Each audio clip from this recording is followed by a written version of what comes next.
I know you've been posting in the group a lot too. Yeah, actually, I'm just doing the niche research at the moment, and I'm trying to figure out if I should start out with long form content or I should do like shorts and reels to test because I know you can do more bulk content strategies on that part. So I just want your take. Should I try to test out first with the niche in shorts form, or should I go for long form at first? So I think your main focus should always be long form videos, whether that is like 4 or 5 minute videos, 10-minute videos, or 20-minute videos. That depends on the strategy you have for your channel. So like I just said in the niche research part, you want to make 10 or 15 test videos in a niche, and you want to make them almost the same. So also lengthwise. So you want to make either 5-minute, 10-minute, or 15-minute videos, for example. I would try to stick to one video length for all your videos, because then your audience has a clear expectation of how long your video is going to be, basically, right? So I would focus on making your long form video strategy. But with a new fresh channel, I've seen some channels because sometimes the subscribers can go pretty slow. I've tried sometimes with newer channel doing like also shorts that are related to your niche, posting them like once or twice a day for like a month to give you some traction, give you some subscribers. And then also there's a function where if you upload a short, you can, in the edit dashboard, tell which video it is related to. So if you have one short about, let's take the rebound example, like the most expensive things Shaq owns, right? So you have a top 10 listicle video about these 10 things. Then you can make a short or make even 10 shorts, each of one listing one of these 10 things, right? You can then click relate this video to my long form video. And then if you watch the short, there's a button that pops up, watch like the full video. So this can basically recommend people from your short to your long form video. And this can give you a lot of views and boost your initial traction, basically, for the channel. All right. Yeah, that makes sense. I was thinking about doing that as well, to also do long form videos and then do like a ton of reels to kind of get traction to the long form videos. So that definitely makes sense. Yeah.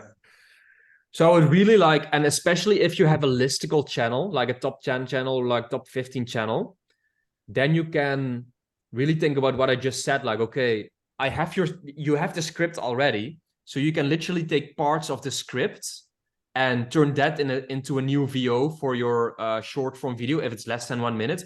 Or you can summarize that little part, make a new reel or YouTube short from it, and then relate it to that main video to get the initial traction. Okay. Awesome. Thanks, Casper. Perfect. Good luck with that, man. I would love to hear next week how your progress is on that, Oliver. Hey, Yeah, Casper. absolutely.